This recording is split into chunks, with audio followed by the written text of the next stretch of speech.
Noticentro 1, CMI. Buenas noches, bienvenidos a las noticias. Los siguientes son los 3 hechos más importantes de hoy en Colombia.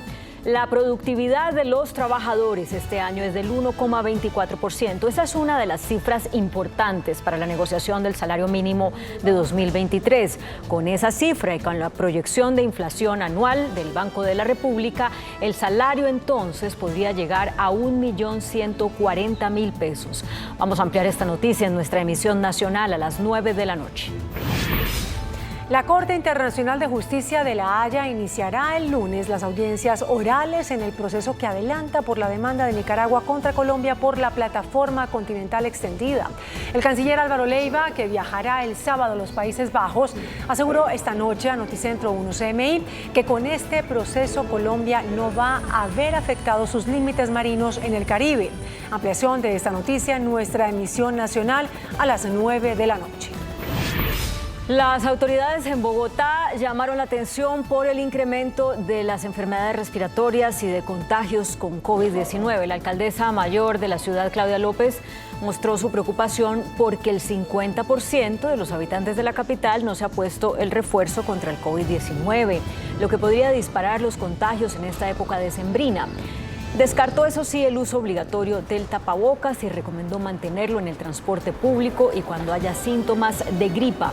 Ampliaremos esta noticia en nuestra emisión nacional a las 9 de la noche.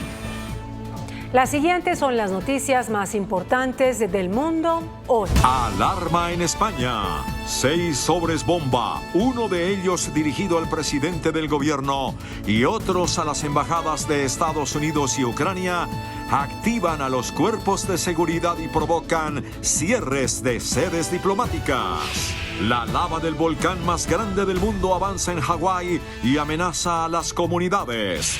China inicia persecución de quienes participaron en las protestas anti-COVID. Con Claudia Palacios y Margarita Ortega.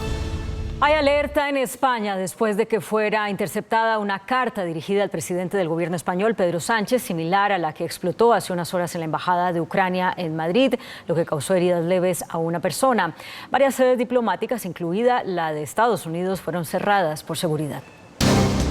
Las autoridades españolas han ordenado que se extremen las medidas de protección tanto en embajadas como en edificios públicos y gubernamentales, especialmente en lo referente a los controles sobre los envíos postales, tras interceptar 5 cartas similares a la que explotó en la Embajada de Ucrania en Madrid. Uno de los sobres iba dirigido al presidente del gobierno español, Pedro Sánchez, aunque este fue detectado y neutralizado por los servicios de seguridad del Palacio de la Moncloa el pasado 24 de noviembre, mientras el último de los paquetes fue interceptado hace unas horas en el filtro de seguridad de la Embajada de Estados Unidos en Madrid, según informó el Ministerio del Interior.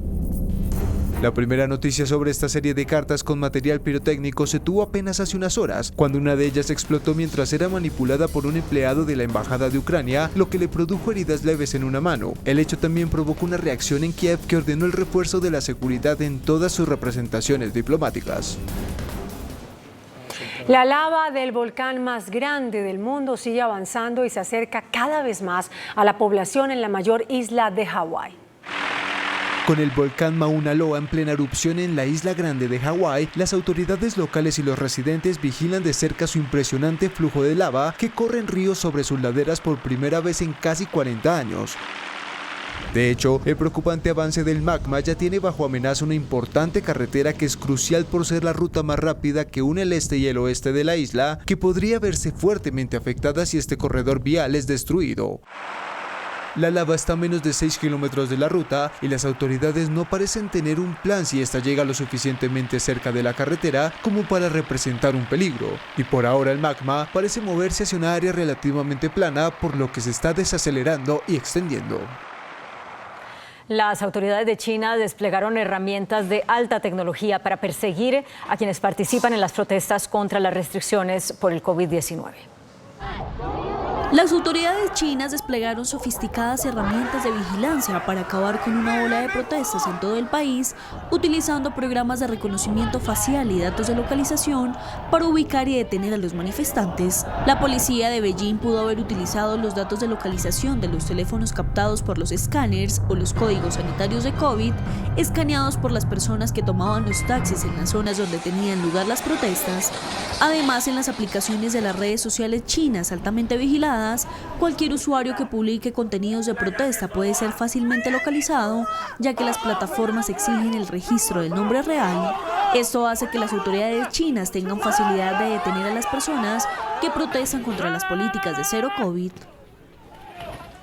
El Ministerio de Agricultura y Ganadería de Ecuador declaró el estado de emergencia tras detectarse el virus de la influenza aviar.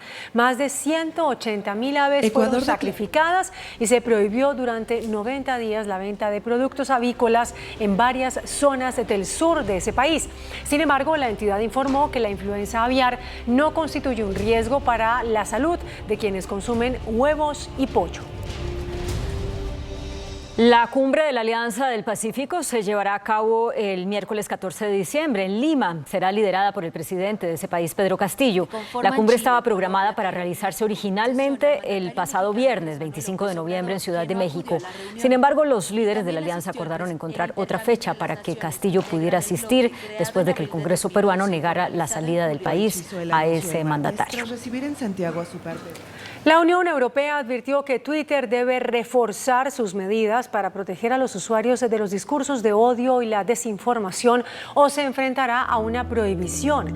Las autoridades del bloque comunitario le han advertido directamente a Elon Musk que su compañía debe cumplir con una estricta lista de verificación de reglas y aceptar una auditoría independiente amparada en la nueva ley de servicios digitales que entrará en vigor el próximo año y que ha abierto toda una batalla regulatoria sobre el futuro de esta red social. Una empresa en India realiza baldosas sostenibles, capaces de capturar la contaminación en el aire. El carbono negro es uno de los contaminantes atmosféricos más pesados y una amenaza significativa para la salud de las personas que viven en áreas urbanas. Trabajando hacia un futuro más limpio, el estudio Carbon Craft Design, con sede en Mumbai, India, capturó el carbono negro dentro de las baldosas. Por el momento, una sola teja puede almacenar hasta 5 kilogramos de CO2 y la compañía espera que su modelo algún día se convierta en la norma. Estas baldosas de carbono se fabrican utilizando una prensa hidráulica en lugar de quemarse, lo que requiere una quinta parte de la energía para producirlas en comparación con las baldosas vitrificadas. Cada cerámica de construcción sostenible contiene al menos un 70% de material de desecho y equivale a limpiar 30.000 litros de aire. Neuralink, compañía de Elon Musk, implantará una computadora en el cerebro humano en 6 meses. Elon Musk presentó los últimos avances de su compañía Neuralink, la cual fabrica chips para ser implantados en el cerebro y que, según aseguró, en 2023 podría ser su primera prueba con humanos. Esta empresa de neurotecnología tiene como objetivo inicial crear un dispositivo capaz de tratar pacientes que sufran de discapacidades causadas por desórdenes neurológicos y ha desarrollado un pequeño dispositivo del tamaño de una moneda que se implanta en el cráneo y cumple con la función de interfaz cerebro-computadora para que así puedan comunicarse a través de sus pensamientos. El dispositivo Neuralink traduce los picos neuronales en datos que puedan ser interpretados por una computadora y la esperanza de Musk es que el dispositivo permita la transferencia de información entre humanos y máquinas. La compañía lo demostró con un mono que interactuaba con un videojuego controlado por los mandos con la mirada. Básicamente, estaba jugando con su cerebro gracias a los 2 chips que la compañía de Musk le había implantado. El próximo lunes comenzará en La Haya un proceso de audiencias orales a raíz de la demanda que tiene Nicaragua contra Colombia por la plataforma continental a partir de las 200 millas náuticas desde la costa nicaragüense. Ese es un tema que preocupa mucho a los colombianos. Por eso nuestro invitado esta noche en entrevistas del Canal 1 es el señor canciller Álvaro Leiva Durán, que precisamente mañana, señor ministro, viaja usted a La Haya para hacer frente a este tema. Mañana arranco para La Haya. El 5 se abre la parte oral. Tenemos un elenco formidable, Eduardo Valencia Ospina, que es agente. Viene de ser 16 años secretario de la Corte Internacional de Justicia, trabajó en lo que se llama la Comisión de Derecho Internacional de Naciones Unidas. Es una lumbrera, yo creo que es lo mejor que hay en Colombia. Está Carolina Olarte, que es la nueva embajadora, y va como coagente. Antes Nicaragua a su embajador lo tenía de gente, ahora nuestra embajadora va a ser coagente. Elizabeth Taylor-Jay, coagente raizal, eso no primera vez que una raizal. Primera vez, pero además ella es embajadora volante. Ella visita todas las islas porque el fenómeno no es de los raizales, como lo llaman, sino toca con toda la gente que tiene los mismos orígenes y que están a lo largo de toda la costa centroamericana y del mar de las Antillas. Es una cosa completamente diferente. Está Gabriel Cifuentes Guillini, que es un jurista internacional que es asesor de todo el grupo, y Andrés Villegas Jaramillo, que es el coordinador especial para asuntos de La Haya. Es un funcionario de carrera extraordinario de la Cancillería, de tal manera que vamos a llevar un equipo de primera categoría. Y naturalmente, en este momento se trata de dos preguntas de carácter jurídico que hay que contestar. Hay una reserva, mientras que no trascienda y no se permita que esto se conozca, tenemos que poner, como dicen, flaps, como en los aviones, para no incurrir en algo que pueda ser objeto de llamada a la atención. Pero sí estamos en una fase muy interesante. Yo creo que hay nuevos ingredientes que vamos a dar a conocer porque queremos que esto sea público. Exacto. Porque eso ha venido con unos misterios muy grandes. Solo cuando vienen las decisiones, entonces vienen las protestas y ¿por qué no sabíamos? No, queremos que esto sea todo un proceso absolutamente diferente a partir del 5. Claro, ministro, por eso queremos que usted le diga a los colombianos qué expectativa tiene, qué esperanza hay, porque hay muchísimos preocupados. ¿Vamos a volver a perder otra demanda contra Nicaragua en la Corte Internacional? No, es el mismo litigio, no es que sea, pero aspiramos a tomar nuevas iniciativas. De tal manera que yo no acompaño a aquellos que dicen que estamos en una fase final.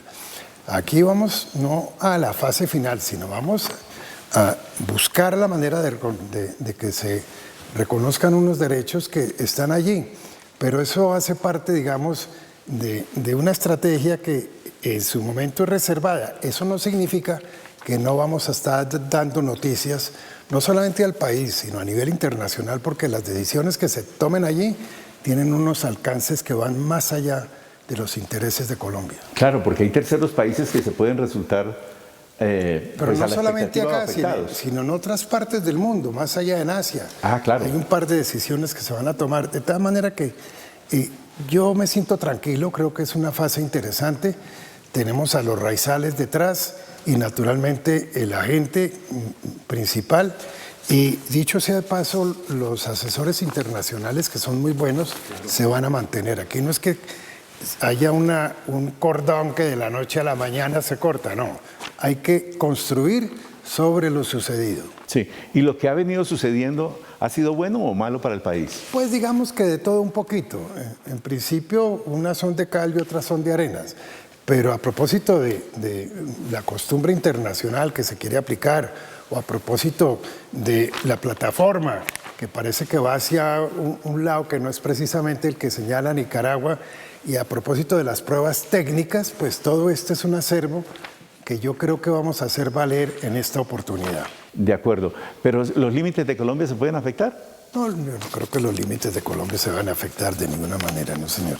Sí, hay una buena esperanza, dice usted, con ese tema. Pues es que la esperanza es lo que uno trabaja.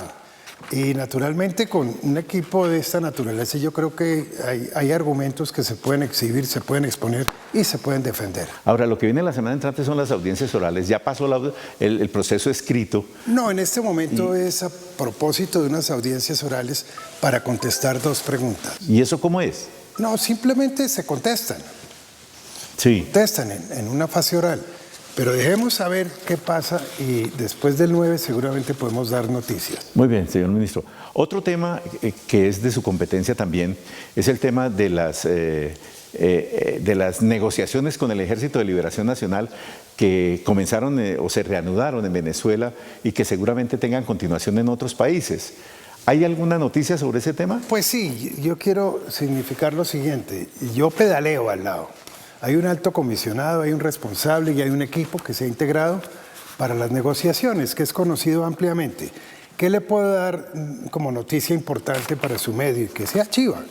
Y es que ya se escogieron los países que van a estar allí, al lado. Como garantes, la República de Chile y la República Federativa del Brasil. Como acompañantes, como grupo de países de acompañamiento, apoyo y cooperación, el Gobierno de España, la República Federal de Alemania, el Reino de Suecia y la Confederación de Suiza. Y como acompañantes, el jefe de la misión de verificación, naturalmente, Naciones Unidas. Y está Cuba y está Venezuela, que han sido los actores en este momento. Pero yo creo que esta es una cosa bien importante porque recoge una opinión internacional y unas naciones que quieren colaborar. Y por eso yo pienso que es un magnífico comienzo. Qué bien. ¿Qué quiere decir países acompañantes y países garantes? Pues garantizan que se está cumpliendo una agenda. Acompañantes están allí detrás, pero están los países que cooperan y los países que apoyan. Hay unos papeles que naturalmente se van definiendo para efectos de que cada país sepa cuál es su participación, hasta dónde puede llegar y qué significa estar presentes. Sí, ¿las conversaciones con el ELN seguirán en Caracas? Pues yo no puedo anticipar absolutamente nada porque esas son decisiones que se deben tomar conjuntamente. Lo que sí sabemos es que en Caracas se rehizo aquel protocolo y aquellos protocolos que fueron desconocidos por la anterior administración, a su vez dándole un golpe a aquello de que los acuerdos son para cumplir, desconociendo ese principio universal que está en los tratados, sobre los tratados. Fue un golpe mortal, porque no solamente fue para el proceso de paz, sino para los países en general, que una nación como el Estado colombiano hubiera llegado a desconocer unos protocolos reconocidos universalmente. Señor ministro, Estados Unidos ha sido invitado a acompañar este proceso con el ELN. ¿Ha habido alguna respuesta? Hasta el momento que yo sepa, simplemente el enunciado de la importancia de la presencia de Estados Unidos. Pero que haya una respuesta oficial, yo desconozco. No lo puedo decir porque incurriría en algo ligero. Bueno, a propósito de Estados Unidos, hemos pedido a través del embajador, los colombianos, que se tenga un tratamiento especial para los colombianos que no tienen los documentos en regla para permanecer en Estados Unidos y que deban salir, pero que sea una salida diferida, moderada, humanizada. Sí, eso es parte del capítulo de migración, que es un fenómeno que está teniendo lugar en todo el continente. Para no hablar de Europa y África, todo lo que está ocurriendo. El próximo 9 va a estar acá Alejandro Mayorkas, que es el jefe de migración, lo que se llama Homeland Security en los Estados Unidos, es la máxima figura. Entonces, con la autorización del presidente Petro, yo le cursé una invitación, va a estar acá y vamos a tener una reunión con los países GRULAC, que son todos los que están acreditados aquí en Colombia, del continente. Es una institución que no es vinculante, pero es para que se conozca un poco qué es lo que está sucediendo en cada uno de esos países. Va a estar presente el señor Mayorkas, que va a ser recibido primero por el presidente, y a partir de esa reunión se va a convocar a ¿qué le puedo decir yo? Una conferencia latinoamericana sobre el tema de migración para sentar una política continental. Yo creo que esa es una magnífica noticia porque tenemos que aliviar ese problema que se crece todos los días más. Hay unas críticas contra la Cancillería porque supuestamente está demorando mucho nombramientos en embajadas importantes. En Londres no hay y en otros países en Europa también todo está en calma. No hay un representante directo del presidente Petro en esas embajadas tan importantes. No, primero que todo uno no puede en los primeros 100 días nombrar a todo el mundo. Es que conseguir un beneplácito puede demorarse 2, 3 meses, hasta 4 meses en ocasiones. Entonces no se nombra hasta que el país al que se le ha presentado un candidato diga que sí. Segundo, el decreto 274 del 2000 preveía que la participación de los profesionales de la Cancillería debía ser hasta el 20%. Y así lo recibimos. Y quiero decirle que sea una chiva para usted y para la gente en general, vamos en el 40%. En 100 días pasamos del 20% de la participación de los profesionales de la Cancillería, de la carrera, al 40%. De tal manera que todo lo que se dice por ahí y se comenta no deja de ser un gran disparate. Señor Canciller, le agradecemos mucho que haya estado en entrevistas de Canal 1. Sabemos que usted habitualmente no concede entrevistas, pero no, pero imagínese ha sido muy usted formal. Su cadena y allá a mí con todo gusto. Muchas gracias, señor Canciller. Bueno, señor. Y a propósito, ustedes pueden continuar aquí en el Canal 1 en las entrevistas nuestras y en Pregunta Yamid enseguida.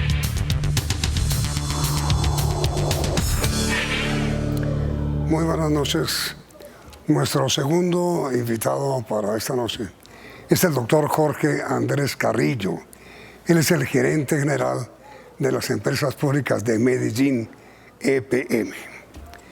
A pesar del éxito del primer ensayo que ocurrió ayer, todavía falta cumplir con la orden presidencial de preventivamente proceder a la evacuación de más o menos 5.000 personas que habitan aguas abajo.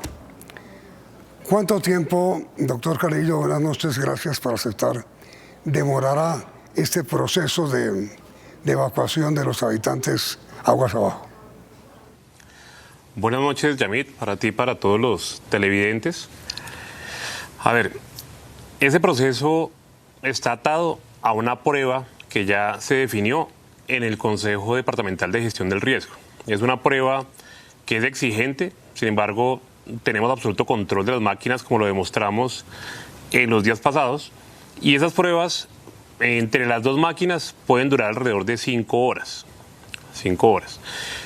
Para nosotros, para poder cumplir con la instrucción que dio la Unidad Nacional de Gestión del Riesgo de Desastres, lo que hemos propuesto es que esa evacuación se haga por máximo 7 horas, de tal forma que tengamos un margen de un par de horas sobre ese tiempo. Y EPM, la logística, los recursos nuestros están listos. ¿Qué nos queda faltando, Yamid? Resulta que EPM no es una autoridad en materia de ordenar a unas comunidades una evacuación. ¿Sí? Nosotros activamos una evacuación cuando hay una alerta de desastre, ¿sí? Que es prender nuestras alarmas, nuestras alertas tempranas, pero como esto es preventivo, quienes deben ordenar la evacuación son los respectivos alcaldes de los cuatro municipios más cercanos, aguas abajo a la presa. Nosotros aspiramos que con lo que ya hemos hecho, en máximo una semana estemos haciendo las respectivas evacuaciones. ¿En qué consistió, doctor Carrillo, la prueba hecha ayer? A ver, para todos los televidentes, esto es un tema complejo. Yo voy a tratar de sacrificar esa actitud por hacerlo entendible. ¿Qué pasó ya? ¿Sí? Lo primero es que la obra civil y el montaje de las unidades unidos finalizó. O sea, están completamente terminadas como máquinas. ¿Sí? Eso supongamos que el carro está armado y listo en el concesionario. ¿Sí? Las pruebas que hicimos el día sábado para la unidad 1 y el día de ayer y antes de ayer para la unidad 2 corresponden a sacar el carro del concesionario y ponerlo a rodar en la pista, ¿sí? Y lo llevamos a la velocidad máxima del carro, ¿sí? Y lo frenamos, ¿sí? Y después revisamos el carro y el carro está perfecto, ¿sí? ¿Eso qué garantiza en términos de potencia? Que las unidades alcanzan una capacidad que prometieron al sistema, que fueron capaces de generar, ¿sí? O sea, que funcionan bien con el agua que las mueve, que son capaces de sincronizarse con el sistema nacional, eso funciona a una frecuencia de 60 Hz, entonces es muy importante que esté en la misma frecuencia. También pasó, se hizo una prueba que se llama estatismo, que corresponde a regular la frecuencia cambiando la potencia, ¿sí? Y también pasaron satisfactoriamente, y otra de banda muerta, que corresponde a moverse una banda de frecuencia frente a cualquier anomalía que haya en el sistema. ¿Eso por qué se hace? Porque así son las normas técnicas del sistema interconectado nacional, de tal forma que una máquina de estas tan potente no ponga en riesgo la infraestructura, y todo este sistema tiene sensores, monitoreos que permiten recoger cuál es la cantidad de energía que produjo Ituango y hasta dónde llegó. Y todo eso está certificado y demuestra que EPM le cumplió al país, y fuera de eso le cumplió oportunamente. Es decir, doctor Carrillo, si le entendí, se puso en efectividad la generación de energía y de pronto se suspendió y todo funcionó bien. Sí, señor. Digamos que esas pruebas tienen una duración mínima en las cuales tienen que ocurrir, ¿sí? Y tienen un elemento de control, y es cuando los sistemas tanto de EPM como de XM reciban unas señales de que todo funcionó. Eso ya pasó. Eso en términos simples quiere decir que hay plena demostración que las unidades 1 y 2 de Hidroituango pueden generar la potencia de acuerdo a su capacidad de diseño, que son 300 megavatios de energía cada una. Aquí, para que tengamos una noción de cuánta energía es eso, una sola unidad de Ituango puede alcanzar para energizar una ciudad del tamaño de Ibagué o de Pereira. De eso estamos hablando. Pero ¿por qué se suspendió? ¿Sí? Digo, señor, las dos turbinas funcionaron bien. Las dos turbinas funcionaron, y eso está certificado, y en eso no debe haber ningún tipo de duda e inquietud. ¿Cuánto tiempo exactamente duraron funcionando antes de que se cerraran de nuevo? En la fase de pruebas, estas máquinas pudieron haber durado casi 60 horas girando cada una, ¿sí? Lo que pasa es que no eran continuas. Se hacía una prueba, se paraba, después la otra, pero duraron varias horas donde circulaba agua por ellas, donde se energizaban, se tensionaban y produjeron energía. ¿Pero cuánto tiempo duraron efectivamente operando, generando energía? ¿Cuánto tiempo duraron? Doctor Yamid, es que lo que nos correspondía, digamos, cuando las máquinas pueden girar, ¿sí?, sin que necesariamente generen energía, ¿sí? El protocolo de pruebas que establece la normatividad de regulación establece que hay que sincronizarla, que es una prueba que dura alrededor de 5 horas, que hay que hacer la prueba de estatismo, que es alrededor de 3, y después hay que hacer una prueba de banda muerta que dura alrededor de 40 minutos. Entonces, alrededor de 8 horas el sistema recibió energía de estas unidades, por cada una. Es decir, quedó superado el riesgo de pagar la multa a la CREC y funcionó cumpliéndose el plazo la garantía bancaria. Así es, doctor Yamid. ¿Cómo funciona? Nosotros hicimos una promesa de que íbamos a generar la energía que generamos el 1 de diciembre, que íbamos a estar en capacidad de generar energía para el 1 de diciembre, es decir, el día de hoy, ¿sí?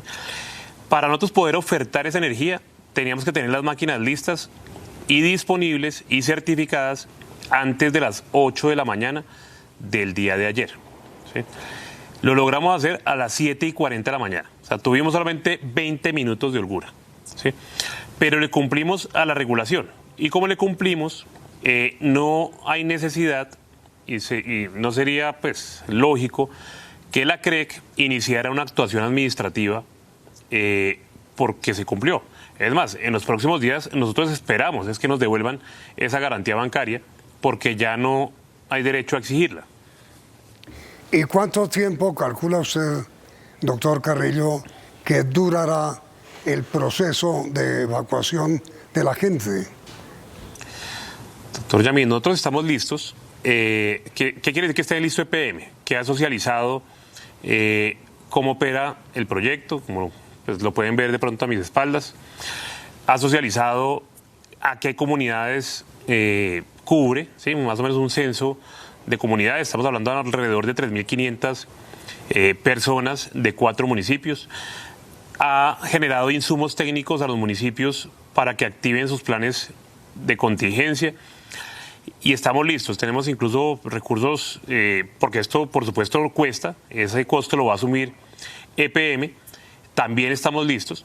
¿Qué nos queda faltando? La orden de evacuación por parte de los alcaldes, que tiene que ocurrir, pues por supuesto, al tiempo, para que se cumpla el propósito de que sea preventiva. Si no hacemos nada, si solamente evacuamos un municipio. Y por supuesto, cada municipio tiene sus propias interrogantes, sus propias dudas. Nosotros aspiramos, siendo optimistas, que de aquí a 8 días ya se pueda ordenar por parte de los alcaldes la evacuación. Esa evacuación, en nuestro concepto, debe ser por máximo 7 horas, ¿sí?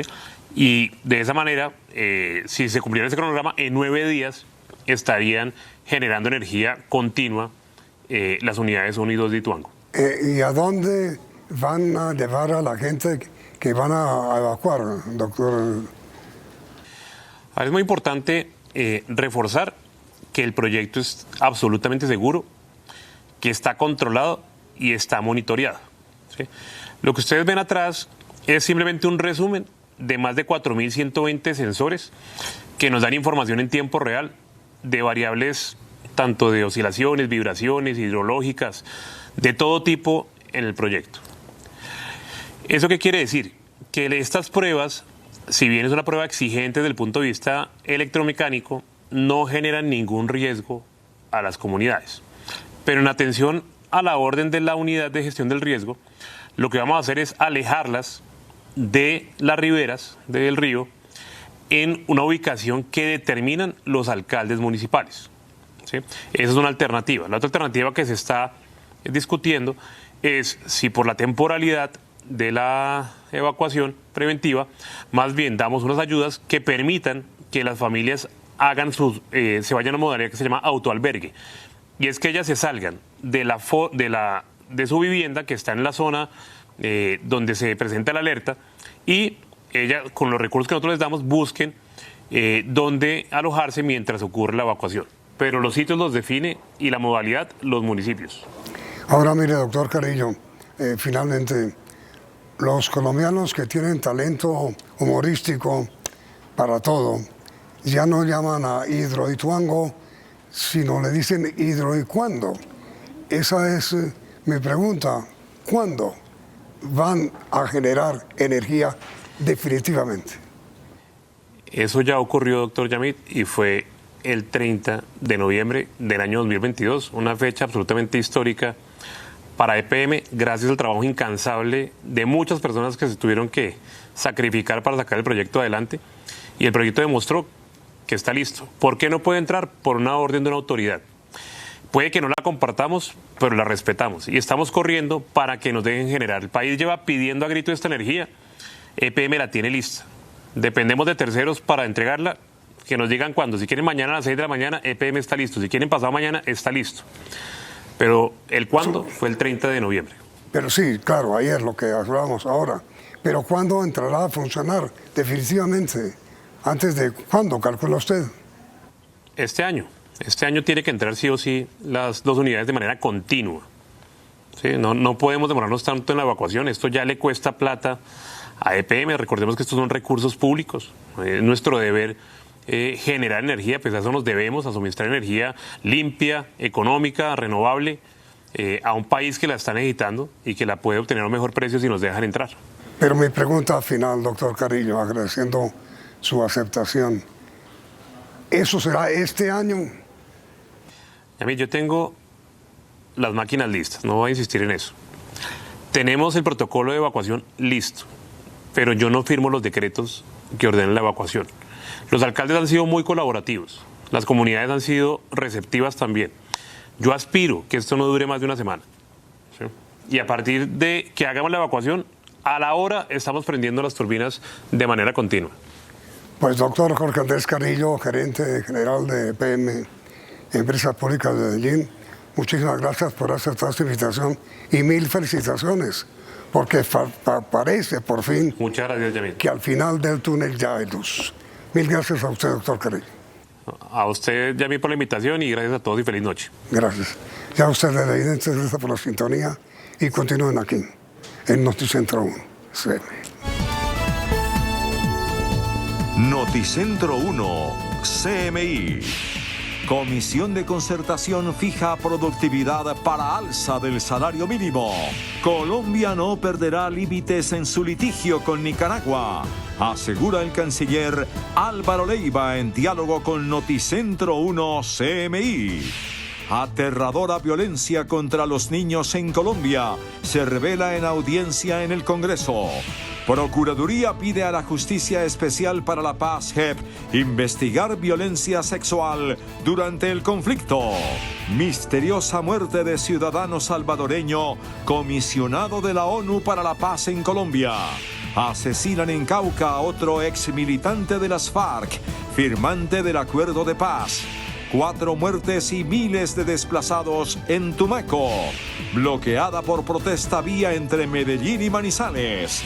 Carecen contagios y muertes por COVID en Colombia. Alcaldía dicta medidas por pico de influenza en Bogotá.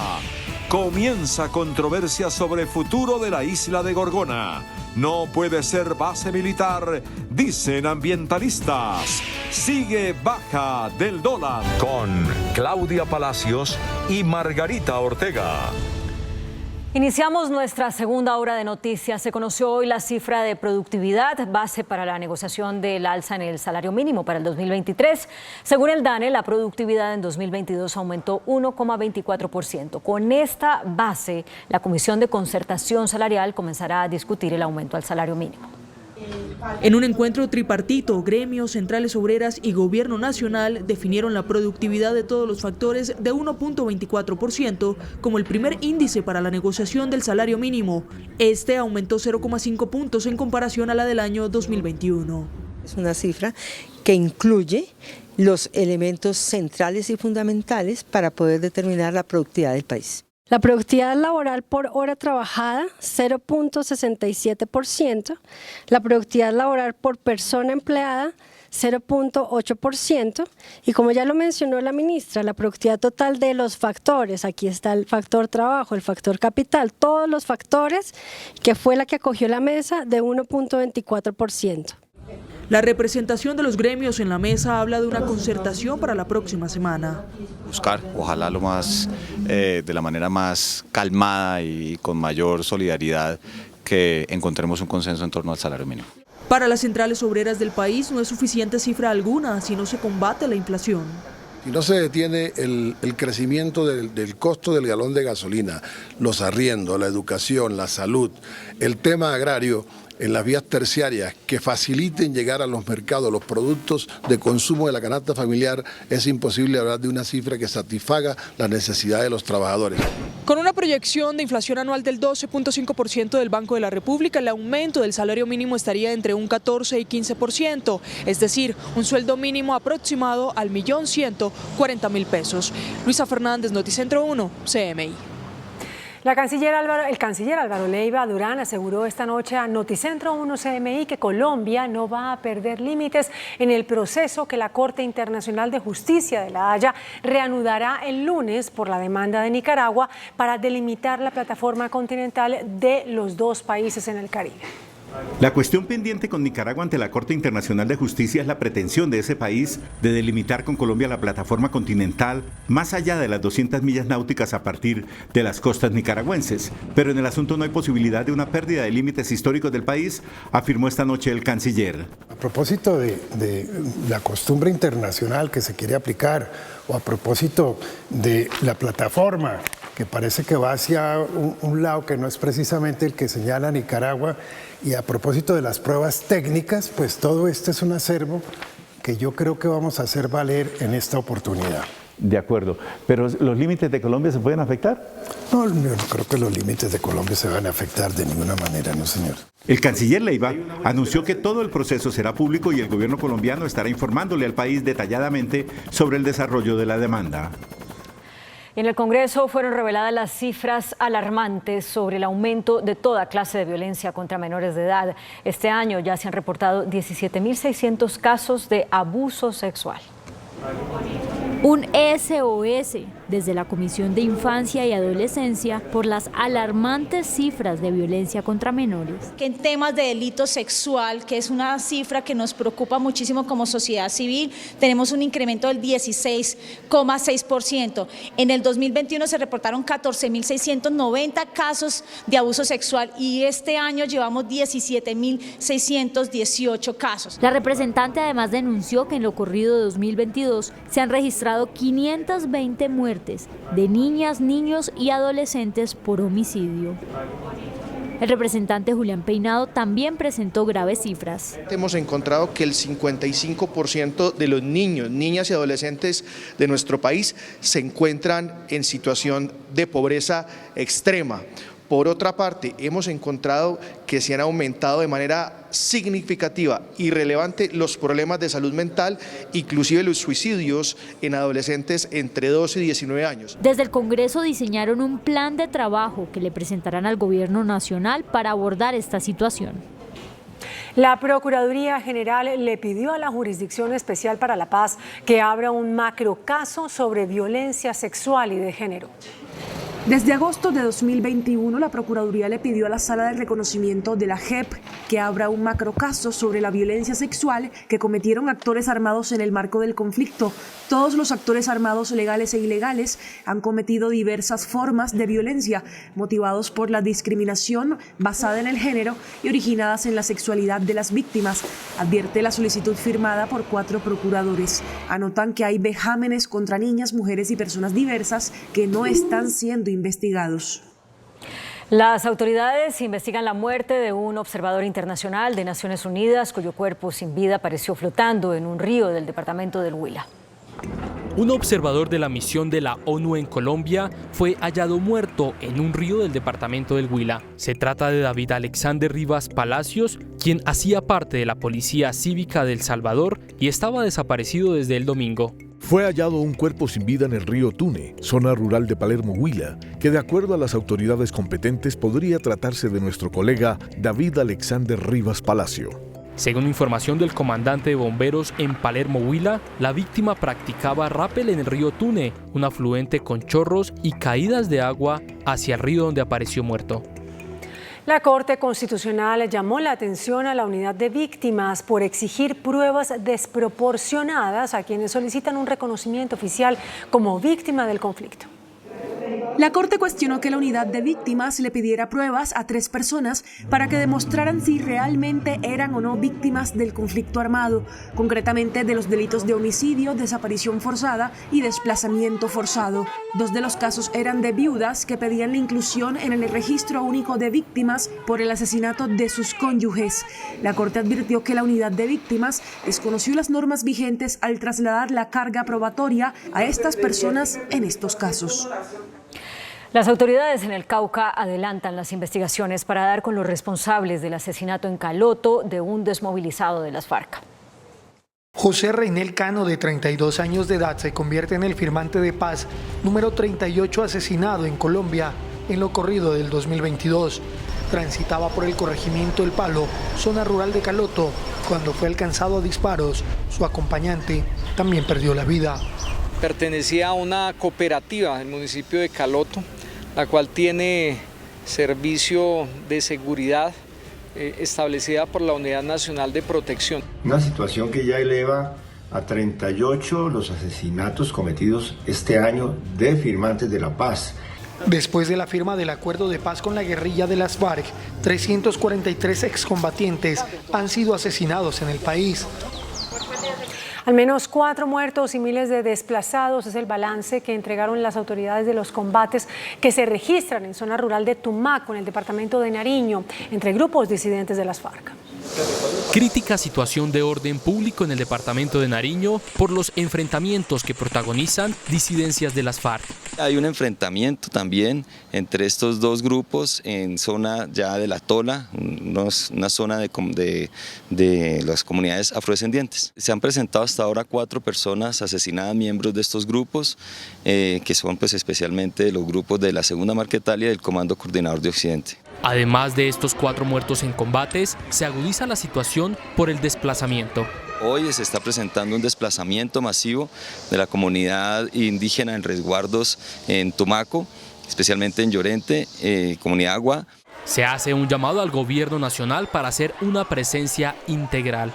Una presencia integral del Estado, no solamente una presencia de la fuerza pública, sino del Estado en general, especialmente en temas de educación para evitar el reclutamiento forzado de menores, de niñas y niños que están presentándose en estas zonas.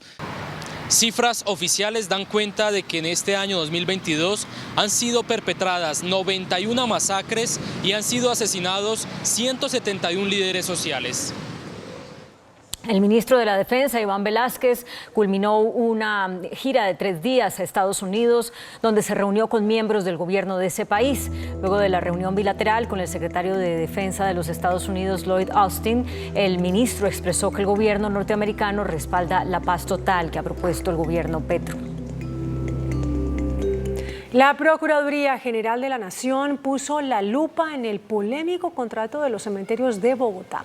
Abrió investigación contra la directora de la Unidad de Servicios Públicos, Amanda Camacho, y Marcel Esquivel, el jurídico implicado en los escandalosos audios. Mejor dicho, monten el borrador y yo la ajusto con la redacción, ¿sí? Listo. Para que nos quede bien full. Tras los escandalosos audios revelados por este noticiero que dan cuenta de un corrupto acuerdo entre un jurídico de la Unidad de Servicios Públicos y un contratista para el manejo de los cementerios distritales. Ahora con el que nos toca darnos la pela es con el 3, ¿sí? Pero habilitándole nosotros estos puntos, con eso de pronto le ganamos. La Procuraduría General puso la lupa en la polémica adjudicación. Abrir investigación disciplinaria en contra de Marcel Esquivel Reina y Luz Amanda Camacho, funcionarios de la Unidad Administrativa Especial de Servicios Públicos, UAESP. El Ministerio Público investiga posibles faltas disciplinarias del contratista, quien habría direccionado la adjudicación, y de la directora por posible omisión.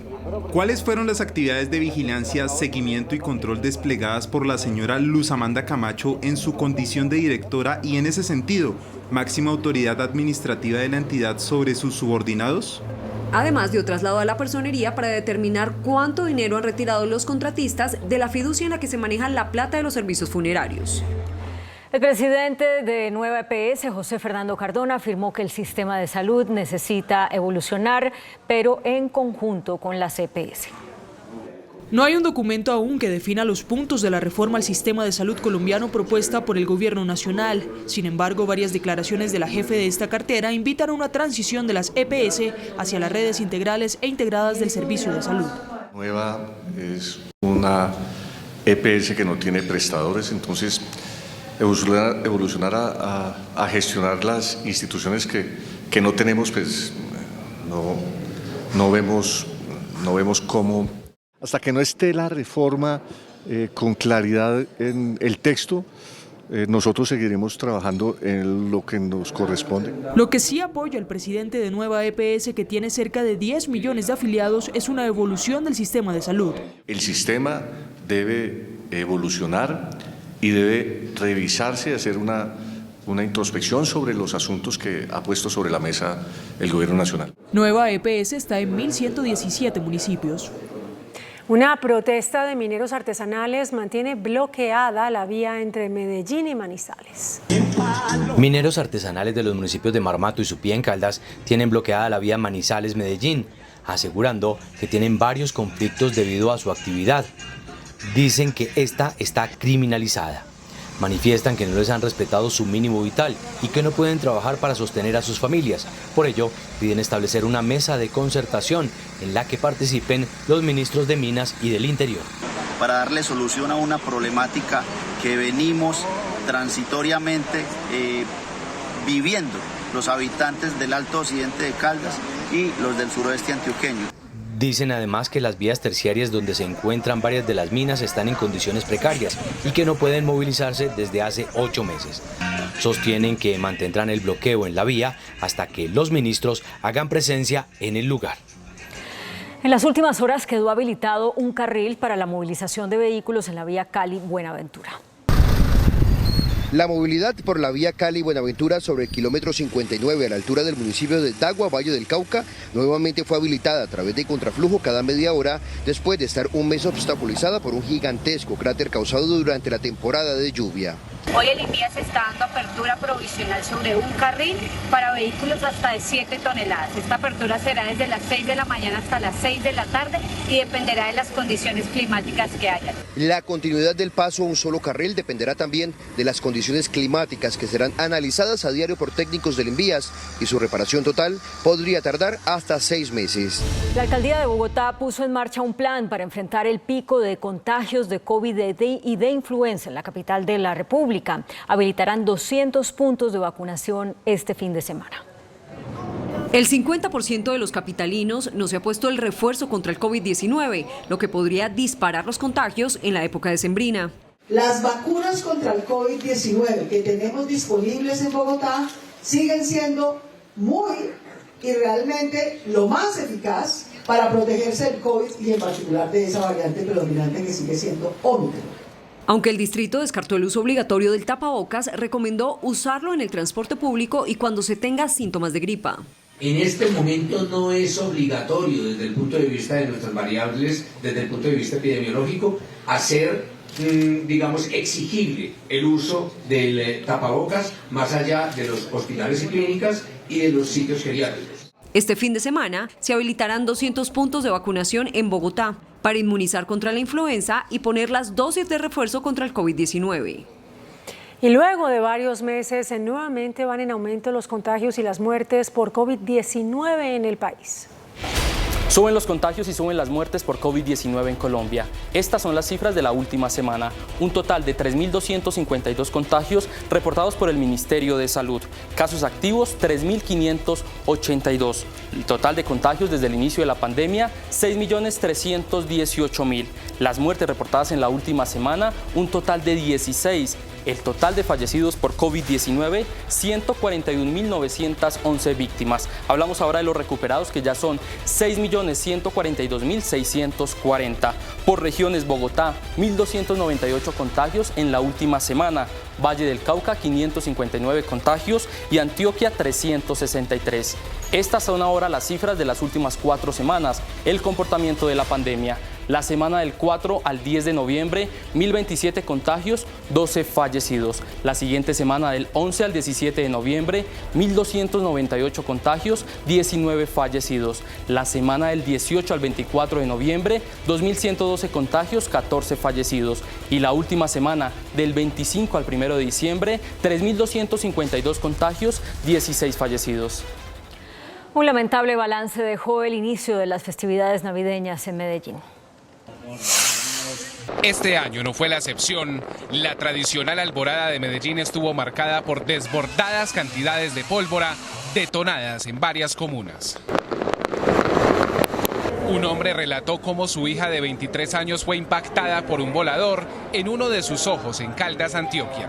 Y la atendieron muy bien allá y entonces dijeron que le iban a remitir porque era grave la lesión. La joven permanece en la clínica CES de Medellín con pronóstico reservado. Muy triste la situación, entendiendo que es una joven con toda su vida por delante y en este momento no sabemos pues las repercusiones. Otras 5 personas resultaron quemadas, entre ellas un bebé de un mes de nacido. Este bebé se encuentra hospitalizado con lesiones en el cuerpo y en su cara. Las autoridades reportaron 2 incendios que al parecer fueron causados por globos. Uno de ellos ocurrió en un parqueadero de la Comuna 8 Villahermosa y dejó 9 carros, 37 motocicletas y una vivienda destruidas. Y precisamente para evitar que haya más quemados con motivo de las fiestas de Navidad y de Año Nuevo, la ministra de Salud, Carolina Corcho, presentó la campaña para evitar el uso de pólvora. Hoy se reportaron 9 personas quemadas. La ministra de Salud, Carolina Corcho, reveló que en las fiestas decembrinas y de Año Nuevo de 2021 hubo 1.174 quemados, 364 de ellos menores de edad, y que hubo daños permanentes con amputaciones, un 11% de esas 1.174 personas. Las preocupantes cifras del año 2021, que son aquellas que queremos reducir por el daño que genera una quemadura en la vida de un ser humano. La campaña del gobierno suma al Instituto Colombiano de Bienestar Familiar, a la Policía, al Ministerio de Salud y al Instituto Nacional de Salud. No se debe vender pólvora a niños, niñas ni menores de edad, y en eso estaremos muy atentos con el ICBF y la Policía de Infancia y Adolescencia. La ministra lamentó también que en la Alborada de Medellín un menor de edad, un bebé, haya salido quemado. Expertos y animalistas advierten sobre las complicaciones de salud que presentan animales domésticos por la exposición a la pólvora. Perros, gatos y pájaros son los principales afectados por el uso de la pólvora en festividades. Puede llegar incluso a desmayos, puede llegar a generar condiciones como inapetencia o que puede generar incluso condiciones de miedo extremo.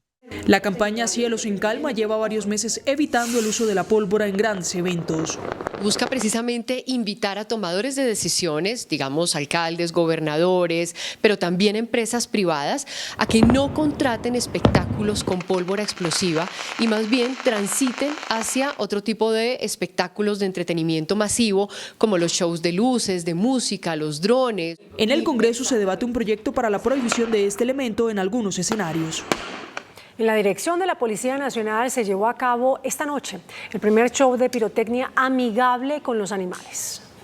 Pirotecnia amigable con los animales es la nueva apuesta de la Federación Nacional de Pirotécnicos.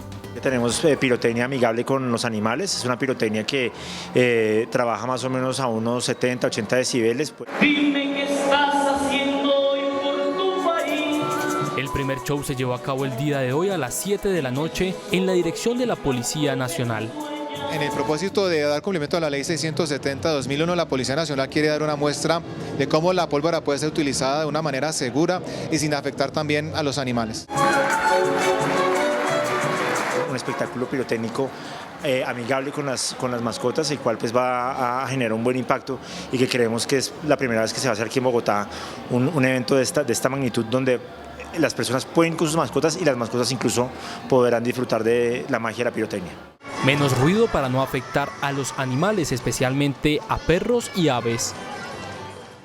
El alcalde de Sitio Nuevo en Magdalena denunció en las últimas horas que su casa fue atacada a bala por un concejal de la población.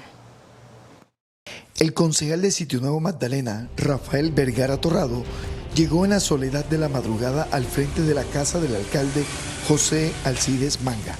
Se bajó de una camioneta y en 3 ocasiones, en un espacio de 1 minuto, disparó una pistola en repetidas ocasiones. Luego, atacó de frente la casa del alcalde, a quien, según dijo el mandatario, lo retaba a salir.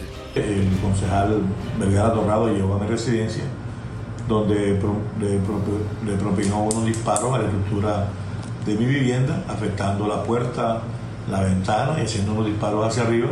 En el inmueble se encontraban el alcalde, su esposa, una nieta y el jefe de seguridad de la alcaldía, que cuando salió ya se había dado a la fuga el concejal. La Sociedad de Activos Especiales entregó un predio decomisado a grupos criminales que ahora será empleado por desmovilizados de las FARC. El bien, ubicado en Fusagasugá, Cundinamarca, será utilizado para cultivar hongos de orellanas que serán vendidos por los exguerrilleros como parte del programa de Tierras para la Paz Total. Aumenta la oposición de ambientalistas y dirigentes cívicos a la construcción de una base naval en la isla Gorgona, uno de los ecosistemas más importantes que tiene Colombia en el Pacífico, considerada una gran reserva mundial de flora y fauna marinas. La isla de Gorgona, ubicada a 28 kilómetros de la costa del Pacífico colombiano, fue descubierta hace más de 5 siglos por los españoles y ha sido un lugar que pasó de isla deshabitada a una cárcel de extrema seguridad donde se cometieron actos horrorosos contra la población carcelaria, hasta cuando en 1982 fue declarada Patrimonio de la Humanidad por la UNESCO y convertida en un parque nacional después. En el gobierno de Juan Manuel Santos fue autorizada la construcción de una base naval con la instalación de un radar de los Estados Unidos para controlar el tráfico de drogas. Pero esta decisión es fuertemente rebatida por los ambientalistas.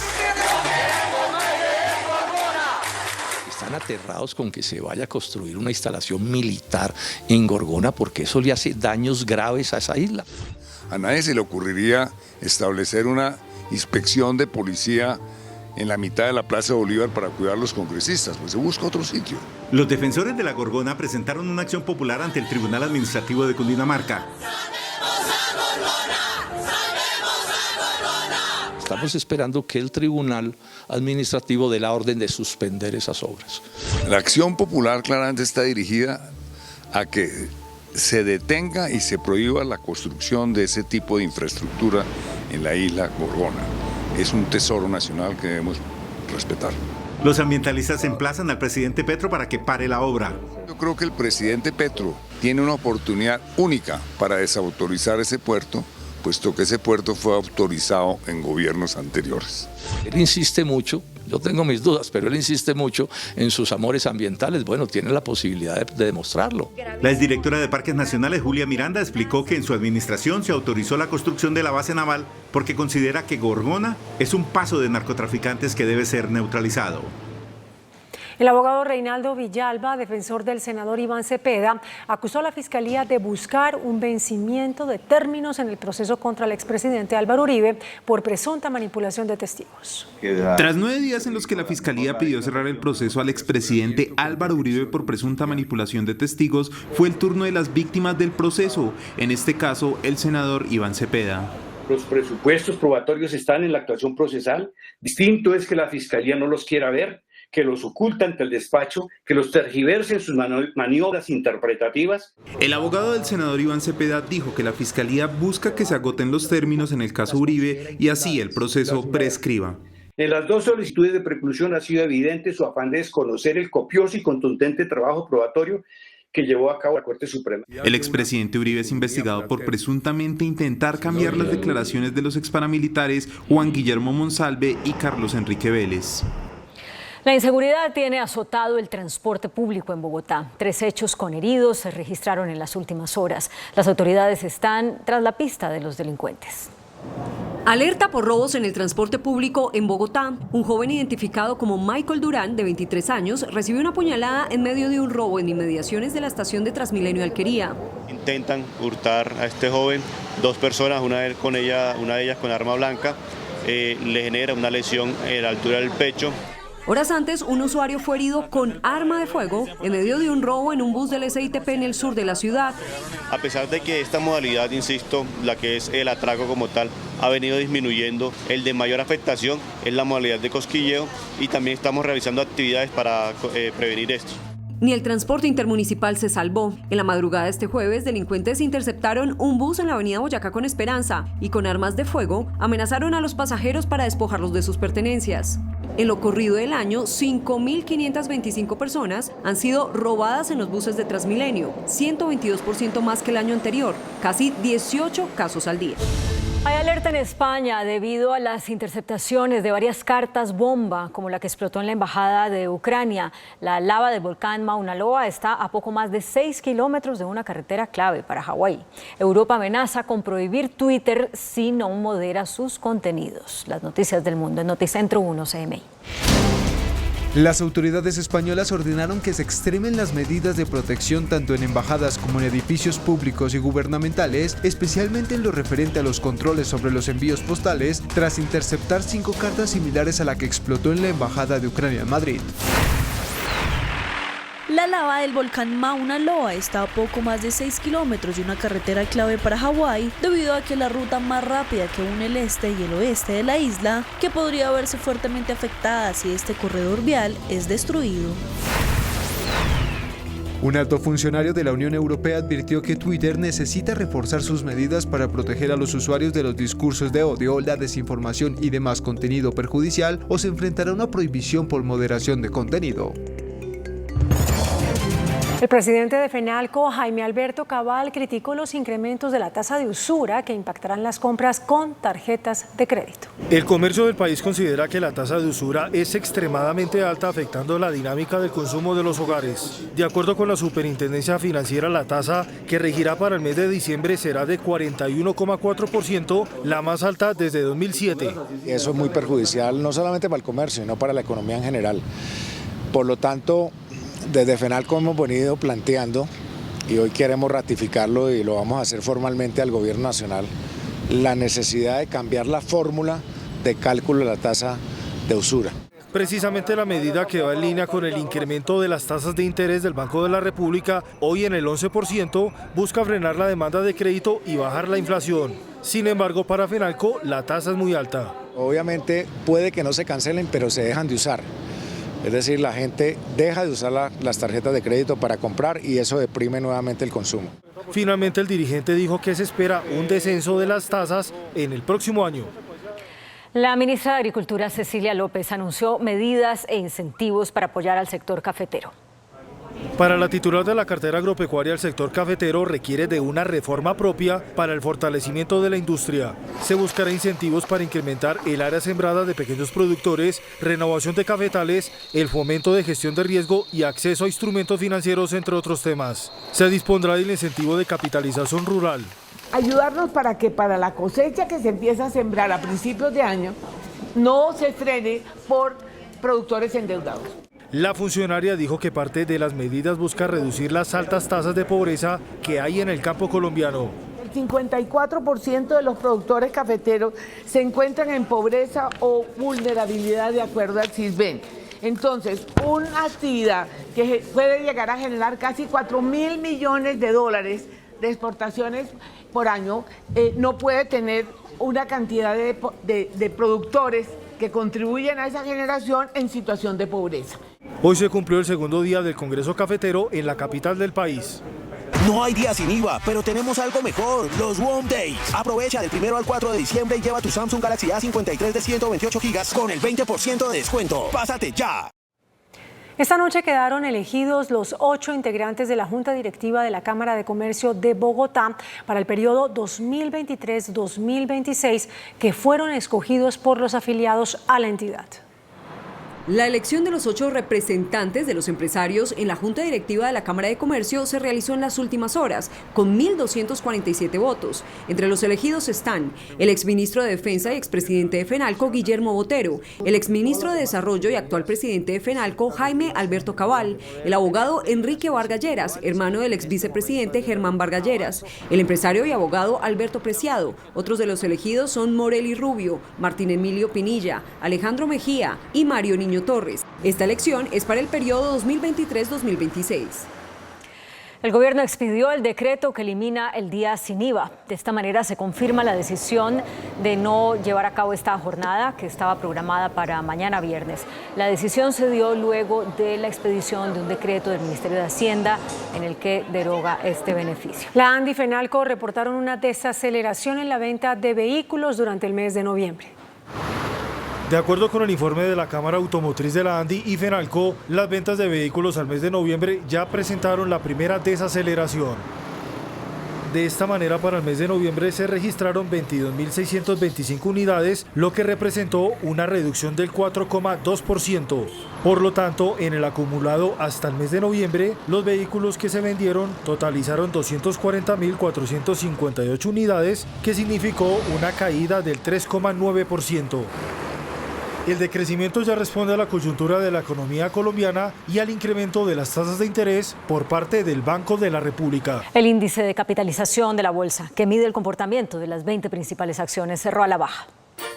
El índice selectivo MSCI Colcap de la Bolsa de Valores de Colombia bajó 0,58% a 1.235 puntos. La acción de Fabricato fue la que más subió, con una valorización de 9,37% a 7 pesos. La acción del Grupo Aval fue la que más bajó, con una pérdida de 6,88% a 540 pesos con 10 centavos.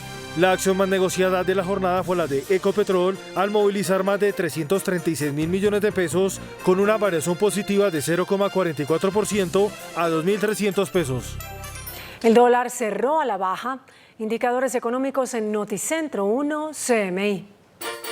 La tasa representativa del mercado que regirá para mañana viernes será de 4.779 pesos con 6 centavos. Los profesionales del cambio compran la divisa en promedio en 4.700 pesos y la venden en 4.750 pesos. Un euro cuesta 5.019 pesos con 50 centavos. La libra de café en Nueva York se cotizó a $1.63. El azúcar se transó en 19,62 centavos de dólar la libra. El barril de petróleo WTI se cotizó en $81.48. La referencia Brent para Colombia se cotizó en $87.16. Una acción de Ecopetrol cuesta 2.300 pesos.